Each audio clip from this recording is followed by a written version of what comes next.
Hello everybody, I'm Silleaf. This will be the one-shot entitled Shatter Me Whole by Red Lemonade on AO3. Izuku rounded the corner where the old post office used to be. Its windows now shuttered and tagged with a spray of neon blue graffiti. The world had kept turning, even after that day at the pharmacy. Even after the coughing got worse. Even after the pain pills stopped working and the nights grew long with nothing but his glowing hands pressed desperately against her chest, against her back, trying to chase the sickness out cell by dying cell.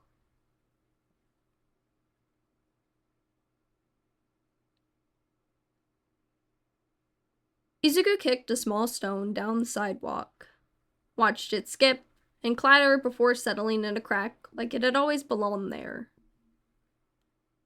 His bag was slung over one shoulder, weighed down by medical journals and used gloves, vials and sealed plastic, and notebooks stained with ink and dried antiseptic. The sun had dipped low, casting the quiet street in warm, syrupy gold. And then Yuko tried to stick a syringe into this guy's vein and missed again, Izuku said, chuckling as he stepped over a shallow puddle. So I offered, and guess what? One try. He smiled, turning his head slightly, just enough to speak to someone who wasn't quite there. He grumbled about prodigies with show-off fingers, but I swear he was proud. You should have seen the look on his face. I think he wanted to say thank you, but you know Yuko. There was no reply. Not that he expected one. But still, he kept walking. His shoes were quiet against the pavement, and the air smelled faintly of engine oil and steamed rice from a nearby vendor closing up for the night. The clinic had been busy today. There'd been a little girl with a dislocated shoulder from a quirk mishap, and a construction worker with a nail through his palm. He'd helped both. He was good at helping. Had to be. I used the compression wrap method like you taught me, Izuku added, glancing to his right, where Inko used to walk.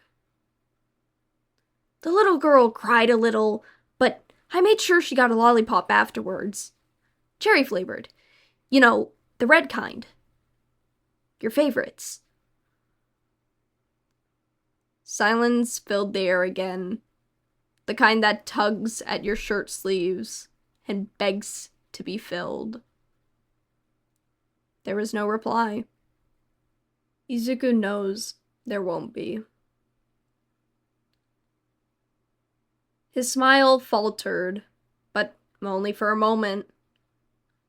He readjusted his grip on the strap and kept talking, voice softer now. Oh, and there was this old guy. Really sweet. He came in because he said his knee was acting up again. Yuko didn't want to treat him because he's already been there 3 times this week, but I convinced him. I said maybe he just needed someone to talk to, and Yuko rolled his eyes, but he let me take over. We chatted a bit. Turns out he used to be a train conductor. Knew the whole map by heart. He looked down at his shoes for a second, watched one foot past the other, again and again, like time itself. Then, quieter still, he reminded me of Uncle Takashi. Remember him? He used to work down at the grocery shop and would give me free chocolates whenever I went down to collect the groceries for you. No reply. Of course there wasn't. But habit is a deep thing. And grief? Grief is deeper still. It rewires your tongue, teaches your heart to speak into silence and call it love. Izuku rounded the corner where the old post office used to be. Its windows now shuttered and tagged with a spray of neon blue graffiti. The world had kept turning, even after that day at the pharmacy. Even after the coughing got worse. Even after the pain pills stopped working, and the nights grew long with nothing but his glowing hands pressed desperately against her chest, against her back, trying to chase the sickness out cell by dying cell. He was just a boy. Still was. But Izuku couldn't accept that. "I tried to joke with Yuko today," he murmured. "Told him his coat made him look like a rejected anime villain. He said he was going for mad genius chic. I said he was pulling off science fair dad." His breath hitched with a dry laugh. He didn't smile, but he didn't argue either. So I think I won that round. A breeze curled around him, catching the edge of his hoodie and tousling his curls. It smelled like rain, though the sky was still clear. "I know you'd like him," Izuku added after a moment, voice fragile at the edges now. "He talks big, but he really does care. He gives me space. Not that a lot of people do. I think he knows not to ask about you." He reaches the street where the vending machine used to buzz next to the bakery. Inko's favorite place to get melon bread. It had shut down a month after she passed. Izuku stopped walking. His bag slipped off his shoulder with a muted thump, landing beside his feet. He stood still, hands dangling uselessly at his sides. His head tilted just enough to the right, and he stared into the place where someone should have been. "I'd know you'd be proud," he whispered. No reply. No hands to squeeze his fingers. No gentle voice to say his name. Just the sound of a distant car engine, the chirp of a far-off bird. You would have said I was growing up too fast," Izuku murmured. "Said I was taking on too much. But I'm fine, Mum. I swear. I'm doing okay. The work helps. Yuko helps.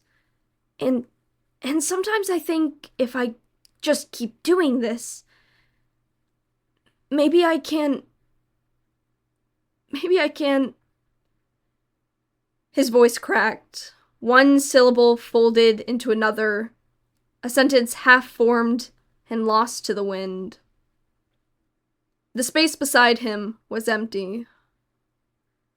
There was no shadow, no outline, no shape of where she had walked. No footsteps echoing next to his. Just a memory, stretched so thin it could tear at any second.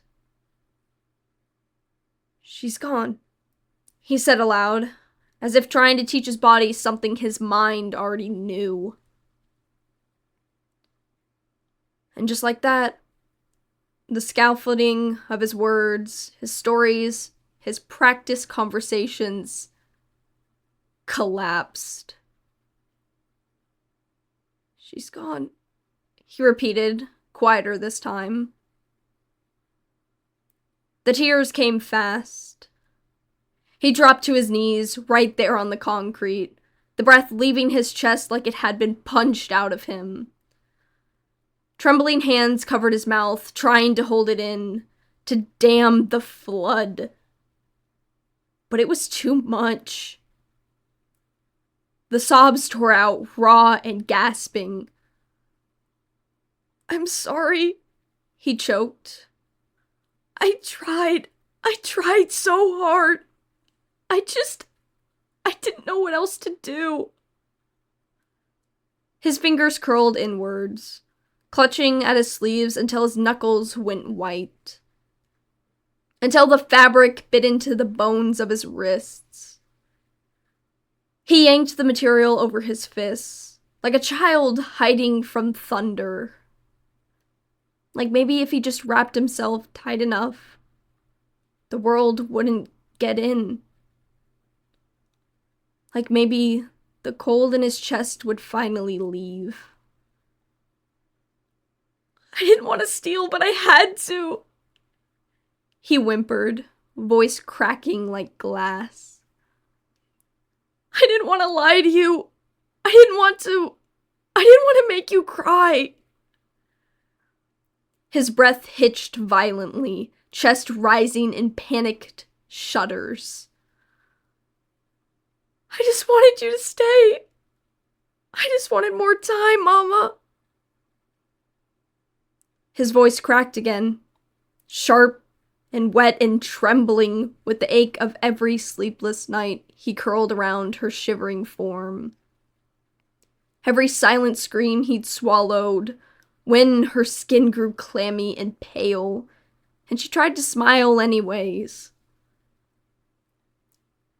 His fists beat once against his thighs, a hopeless rhythm before falling limp. "I miss you," he sobbed. "I miss your humming in the kitchen, and the way your hands smelled like soap and laundry, and how you kissed my forehead when you thought I was asleep." His throat tightened. "I miss your voice when you weren't in pain. I miss hearing you laugh. Mama, I miss you being alive." The words became a flood, hot, messy, unstoppable. He barely knew what he was saying anymore, just that it needed to be said. Because if he didn't say it now, it would drown him from the inside. Because if he didn't say it now, he might never speak again.